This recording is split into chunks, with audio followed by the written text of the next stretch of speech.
nawe ibintu ushobora kuba ubizi cyangwa ujya ubibona. Ese waba warigeze ubona umuntu ufite masters degree cyangwa se ufite degree nyinshi ariko akaba still n'ubwo agifite ibibazo by'amafaranga? Kandi nanone waba warigeze ubona umuntu utararangije amashuri menshi cyangwa se udafite amashuri menshi ariko afite ubucuruzi bukomeye? Ngenda bibona nk'ubu ngubu ndi muri department y'ubucuruzi, ubu ndimo ndajya kugisha inama abantu bari mu bucuruzi batasoje kwiga, kandi njye narasoje ngo mfite na degree ya kaminuza ikaze, ariko ndimo ndajya kugisha inama mu bucuruzi bukomeye babugezemo kandi badafite degree nyinshi. Sinzi niba uri kumva icyo kintu. Kubera iki ibi bintu bibaho? Robert Kiyosaki avuga ko ikibazo si amashuri menshi cyangwa se amashuri make, oya, ahubwo ikibazo ahubwo ni uko abantu benshi bafite academic intelligence ariko bakaba badafite financial intelligence. Bafite ubuhanga mu bintu nyine by'ishuri, kwiga baraminuje, ariko ntabwo bafite ubuhanga mu bintu by'ishoramari, ibintu by'amafaranga cyangwa se by'icungamari. Ibyo ntabyo bazi. Ikintu uzi no gukora amafaranga yawe, wamara kuyabona ibyo yakoreye bindi, ibyo yakoresha bindi, si ngombwa kubyigaho cyane, oya, ushiduka yashize gusa. Aho ngaho noneho hari ikibazo. Iyi ni episode ya gatatu ya Rich Daddy Poor Daddy. Kora subscribe, iyi ni episode ya gatatu tugiye kuyikomeza. Hari ibintu bitatu ugomba kumenya mbere y'uko iyi episode itangira. 1. Ishuri ni ngombwa, ishuri rirakenewe ariko ntabwo rihagije. 2. Hari itandukaniro kandi ugomba kumenya itandukaniro hagati ya academic intelligence ndetse na financial intelligence. Ugomba kumenya ibintu bitandukanye. Ibijyanye n'ishuri ukabimenya, ukamenya aho bitandukanye n'ibijyanye no kumenya uko amafaranga akora, harimo na za economy. Abantu bize za economy baranyumva. 3.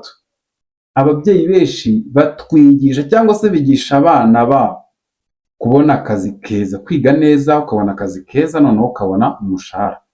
Ariko ababyeyi b'abakire, abana b'abakire, bigisha abana babo gutekereza nk'abanyabusiness, bigisha gutekereza nk'abantu bakina ibintu bikomeye, ndetse bigisha gutekereza nka ba nyiri business, bakabigisha n'uburyo bubaka imitungo. Twebwe rero ko gukurira mu bwoba, nabyo byo twigisha aho kugenda ushaka akazi mwana wanjye utazabura amafaranga. Ibi ngibi leta bitugeza ku isomo rya mbere. Isomo rya mbere, ishuri ritwigisha gushaka akazi. Dore nuko nguko bikurikirana: ishuri, amanota meza, degree nziza, akazi, umushahara.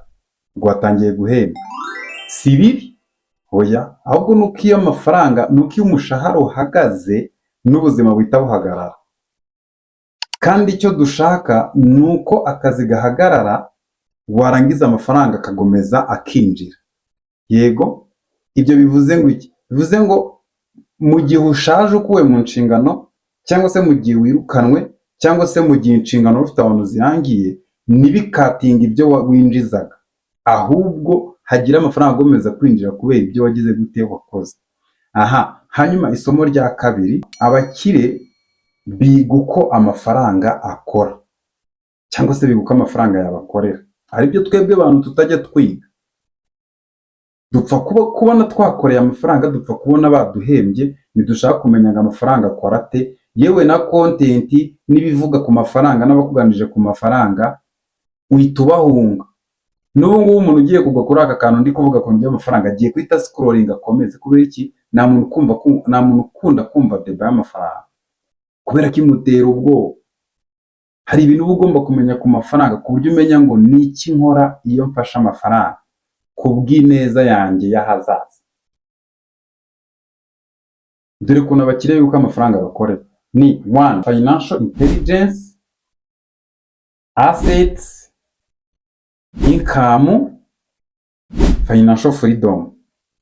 Bivuze iki? Iga uko amafaranga akora, ibyo bitume wubaka assets cyangwa se ibintu bikwinjiriza, cyane cyane ubwo reka mvuge ku bantu bakodesha bishyura ba landlord. Landlord yaba ufite diploma yaba atayifite, kubera ko yubatse amazu yarimo, uzagomeza umwishyure yaba ashaje yaba igikora cyatagikora. Rero nirwo rugero rwiza rwa asset. Ubwo di financial intelligence ko amafaranga akora, bitugeze ubwo ngo kuri asset, tujya kuri income, ngo ya mafaranga arinjiye atagusabye gukora. Ibyo bintu bihita bikugeza kuri financial freedom.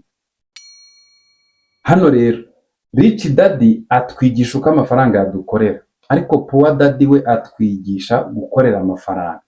Nyine byose turi mu byo gukorera amafaranga. Yego, erega nanjye nkiri mutoya numvaga ko kwiga neza, nyine numvaga ko ninjya mu ishuri nkiga neza nkabona amanota meza bihwanye n'ubuzima bwiza cyane akazi keza. Ariko byabaye positive, nararangije niga neza rwose ngira n'amanota meza, kuko na papa mbere yuko yitaba Imana yakundaga ko natsinda nkajya muri kaminuza nkajya kwiga. Ni byiza si bibi, ariko ibi byihishe inyuma ni uko biba positive umuntu arangije. Ku bantu benshi dufite diplome zimwe cyangwa se dufite diplome ariko tudafite amafaranga cyangwa se n'akazi kabuze, mwumva ibintu biragoranye. Ariyo mpamvu bisabwa ko twiga ibindi bintu bitandukanye n'ibyo twize, iyo tubashe kumenya uburyo amafaranga azenguruka mu bantu n'uburyo nawe yazenguruka akakugeraho. Nanjye nyiri muto numvaga ko ari ibyo bihagije, ko ubwo nari ndi mu kazi nkagenda nsoma iki gitabo, nabonye ahantu byapfiraga ko sitiri n'ubwo nagomezaga gukora amenyo, n'ubundi amafaranga yagomezaga arikinga nk'akenge gatoya kari mu bwato bunini karaburohamisha. Isomo rero rya gatatu ni iri ngiri: hari uburyo ugomba kuba utekereza cyangwa se ubonamo ibintu nk'umuntu ushaka kwimprovinga cyangwa se gukura. Umukozi mwiza aratekereza ngo ni gute nabona akazi. Umuntu ushaka kubaka ubukungu aratekereza ngo ni iki kintu nakemura ku isoko, ni ikihe kibazo nakemura ku isoko nkacyishyurirwa. Umukozi agatekereza ngo ni ryari bazatwongeza umushahara k'amafaranga mabi make. Undi agatekereza ngo ahubwo se ni ikihe kintu nakiriyetinga kizajya kinjiza amafaranga mu myaka 10 iri imbere. Yego, murumva ko izo ngizo ari mindset z'abantu babiri batandukanye. Ubwo rero nawe nk'umuntu ushaka gutera imbere, tangira utekereze, se ko ndi mu kazi ni iki nakora cyanyinjiriza ku buryo hano bansenyesheje nahita hano nkomeza gukoraho kugira ngo mpite nsa nk'uhagaritswe. Muri iki cyumweru ndashaka wandika ibintu bitatu by'ingenzi. Icya mbere, muri skills zose mfite nize, mu bumenyi bwose mfite, ni ubuhe bumenyi bwama amafaranga? Ubanza ubumenyi. Kabiri, ni iki natangira gukora ubu ngubu kizanyinjiriza amafaranga ejo hazaza. Gatatu, ni ikihe kibazo nakemura abantu turi kumwe ndi kubabonana nabakemurira bakama amafaranga. Ibyo bintu bitatu numara kubimenya biraza kuguhereza icyerekezo cy'uburyo watangira kwapplyinga izi skills eshatu. Hanyuma rero niba tugeranye ku musozo, andika ijambo episode ya 4. Ngo ndagutegura episode ya 4, noneho yazi kwereka neza Robert Kiyosaki arimo aravuga na Rich Daddy, noneho step yagiye agira gute akurikizaho. Listen, kumva gusa iyi video no kuyireba no gusoma iki gitabo ntago bihagije. Igikomeye cyane ibyo wasomye, ibyo wumvishe, watangiye kubikora, nicyo kintu cy'ingenzi. Yari Farm Mindset, wakoze gukora subscribe. Next tuzakora indi episode, next week tuzakora indi episode. Thank you and I love you. Ciao.